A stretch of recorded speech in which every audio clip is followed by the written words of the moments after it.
welcome to All About St. Paul, where we feature videos about city services, programs, entertainment, and more. He's Nick Nelson from the city's video production team. And she's Liz Wagner from St. Paul Parks and Recreation. Coming up on this week's show, St. Paul has a new mayor. Get in shape for the new year. A fearless fighter is honored by the city. Libraries and schools challenge kids to read brave. And ice baths will rise in Rice Park. We'll have all of those stories and a lot more on All About St. Paul.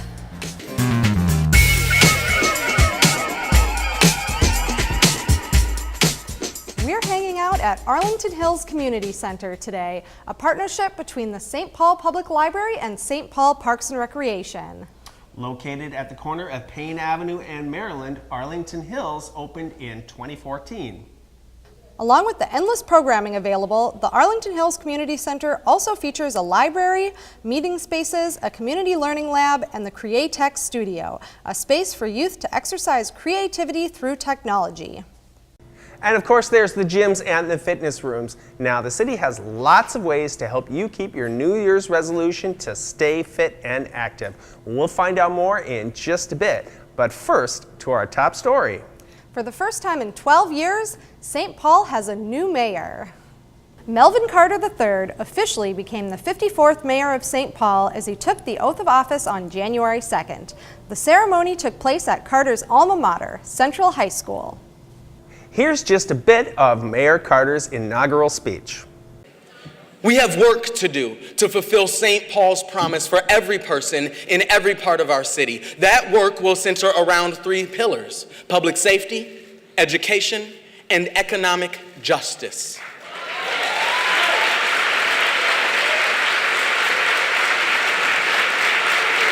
To keep our community safe, we will protect and strengthen the sacred trust between our police and our neighbors, and offer a supportive, nurturing community for individuals returning from incarceration.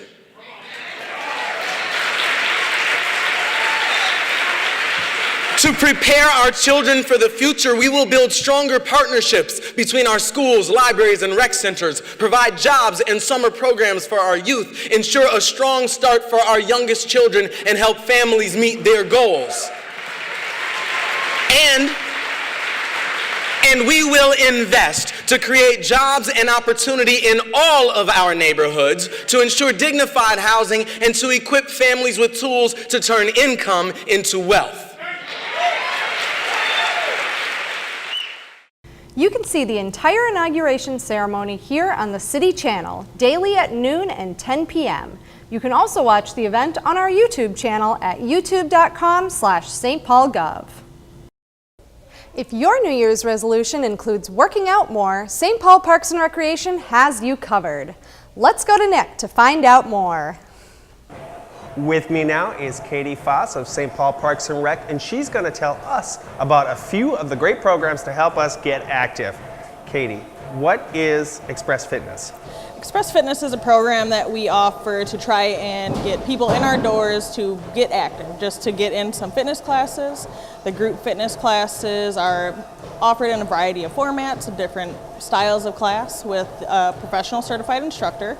They are drop-in classes with no registration required, and they're only $3 a piece. So it's an affordable way just to come in when you have a few free minutes, 45 minutes to an hour.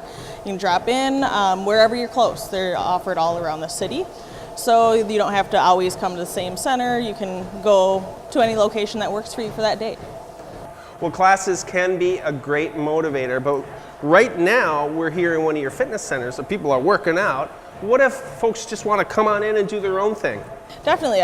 We offer an annual fitness membership for only $30 a year. We've got 12 fitness centers around the city. Right now we're here at Arlington Hills Community Center.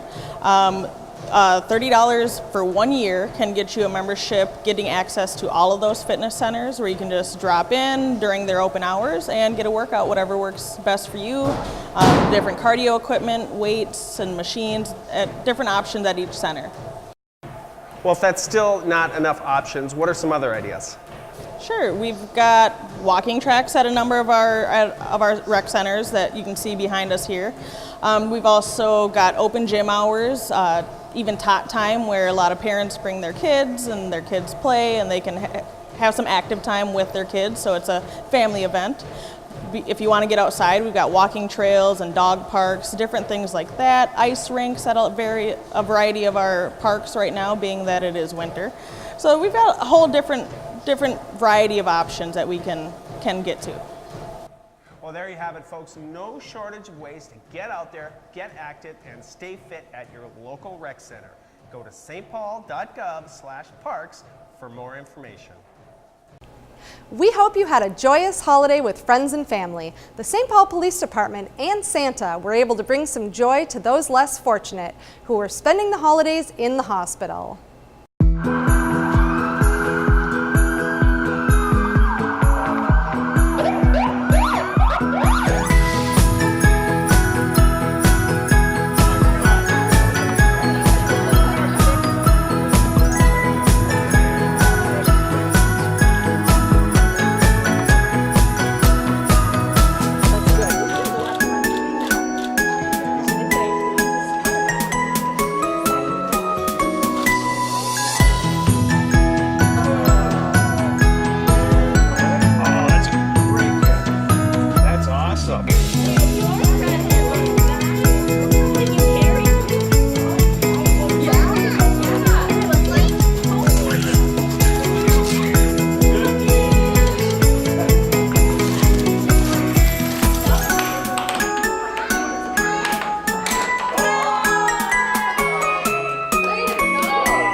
Such a great thing. The St. Paul Police Department has been doing that for over 25 years. Well, just like that last video shows, city employees often volunteer their time outside of the job.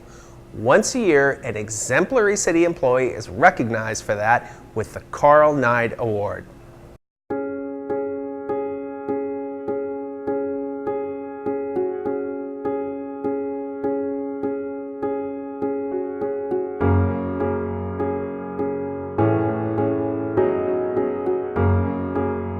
I've had the opportunity over the last 12 years to help present the Carl Nide Award, and then of course as a council member for 6 years also participated in this process. And it's really been fun to see the variety of incredible public employees that have worked for the City of St. Paul and what they do, not just in their day job, but what they do all across their community to improve their community, to make it better, to invest in it, to give of themselves, of their time. They do it in so many different ways. They do it in their church communities. They do it in their youth athletic programs. They do it in reading to children. I mean, it's always just absolutely fascinating and wonderful. And this year's Carl Nide Award winner is no exception to the rule. She's been a leader, of course, in the city, working in our Parks and Recreation Department. And we're glad for her work there, but it's really her work in the community that inspires us and that I think takes her leadership level to one that needs to be recognized. Her involvement includes Frogtown Farms, Shop with Cops, fighting for causes at the state capitol, and of course working on political campaigns, which is always important for those of us around this table. But she's also been a real champion in the fight for equal justice for women, for people of color, for members of the LGBTQ community, and it's just she's a tireless advocate for that work. And I think that, as we all know, and I think everyone around this table is committed to, the work that we have to do around equity for everyone in this community, I think has to rise to the top of all of our lists as we go forward. And of course, she's been an active member in AFSCME 1842. I can't remember exactly where it was the first time I had a conversation with Tabitha, but I just remember thinking, is there going to be an end to this sentence? I couldn't quite tell. And I was also wanted to make sure that she was still breathing, but beyond that, I don't know if I've ever met a more fierce advocate for justice here in St. Paul. particularly on behalf of marginalized groups and communities. And we're so lucky to have you be a city employee and just to have you as a community member as well. So congratulations. I came up with a little list of descriptors: fearless, frog-towner, and fighter. So hopefully that sums up at least part of Tabitha, but congratulations, and we're lucky to have you. Thank you so much, and come on up. It's great. I'm a frog towner, I'm a trade unionist, and this is really an honor. But broader than that, like, I'm a working class person. And when we think of the working class, these are the people who make every single good and therefore create all wealth. These are the folks who provide every single service, public or private.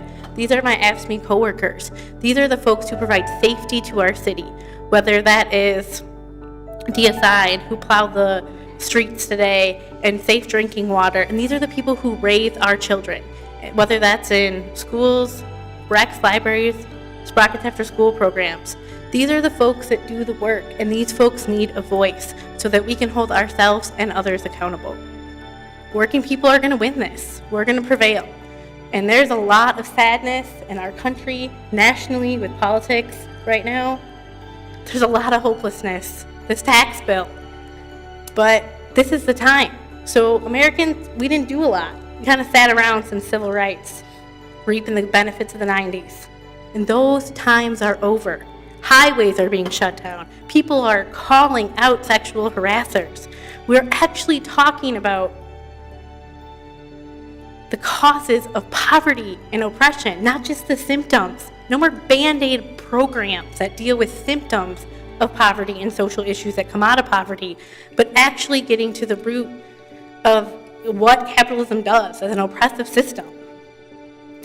And we have all these folks interrupting, calling out harassers. The strike is back. Workers are taking to the streets. People are interrupting meetings just like this, which makes it difficult for y'all. There's a lot of interrupting going on. And we're going to continue to fight. We're going to continue to prevail. And working people are going to win this. So every single person who embodies the spirit of Proud 9, every single interrupter that's coming out of those racial equity trainings, and every single mouthy woman who people don't like her tone and her politics is going to stand up. And workers are going to win this, no matter who our elected officials are in this country right now. So again, thank you for letting me not breathe during sentences and for giving me this award. Thank you so much.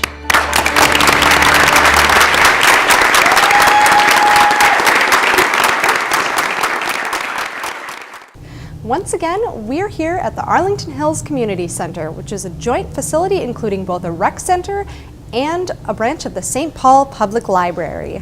Well, as you can see, we're in the library right now, and every year they encourage all students to read the same book and have a shared conversation around it. This next video is about that program, Read Brave.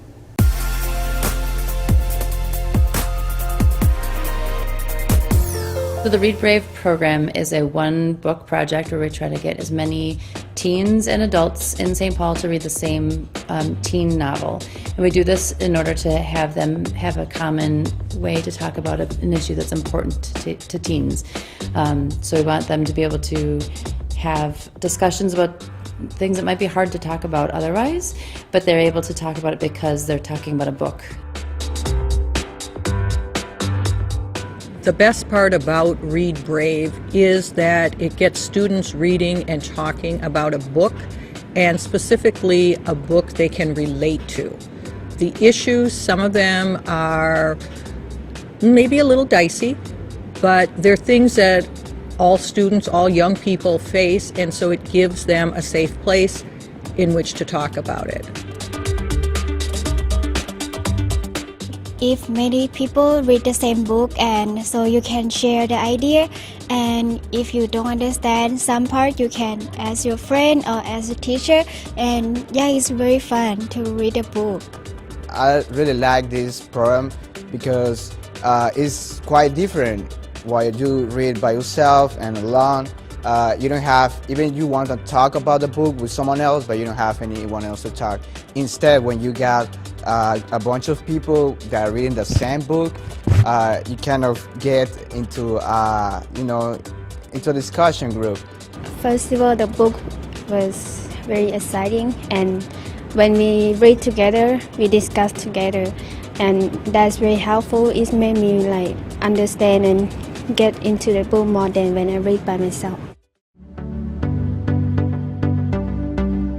Having Shadow Shaper chosen for Read Brave was a huge honor. It's clearly a program that really takes a holistic approach to reading and to understanding books and to getting kids involved with reading and young people invested in the book. So what I love about Read Brave is that it really is about getting young folks to understand the work, to be in conversation with it, and then get to be in conversation with, with us, the authors, which is really cool.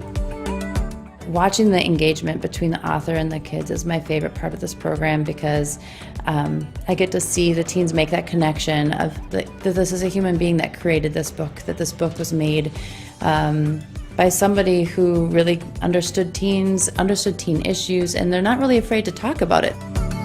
Today, I had a girl come up to me and she just said straight out, she just said, "You've inspired me, I'm gonna write a book now."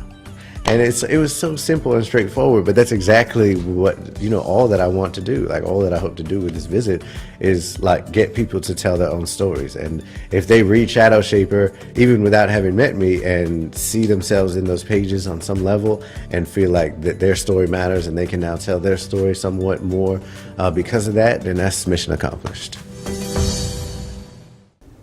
Well, Liz, we have yet to have that first big snowstorm, and since it's been a while, we could all use a refresher on snow emergency rules. This short message explains both night and day plow routes and can help you avoid a costly tow.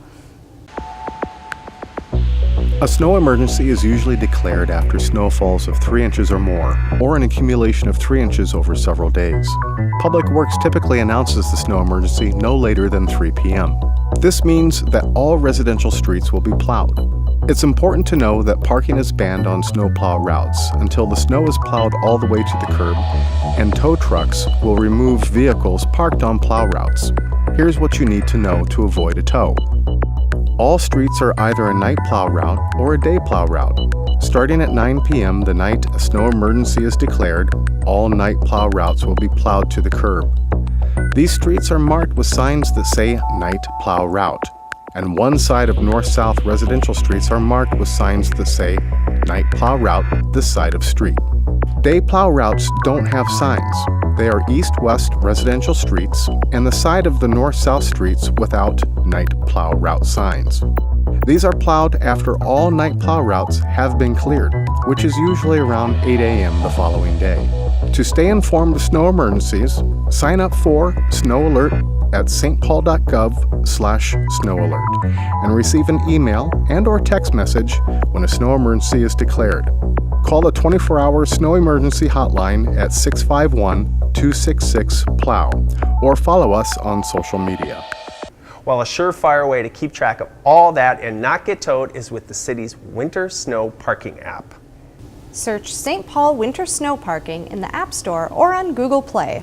The app is free and will alert you when snow emergencies are declared. The app features a GPS map showing where you can and cannot park during all phases of the snow emergency and tells you when to move your car. Well, one more note before we go. The St. Paul Winter Carnival has announced that there will be an ice palace in St. Paul. The 7-story ice block structure will rise from Rice Park in the heart of downtown, so stop by and check out the progress. And stay tuned to All About St. Paul for coverage of the construction and lots more on the St. Paul Winter Carnival.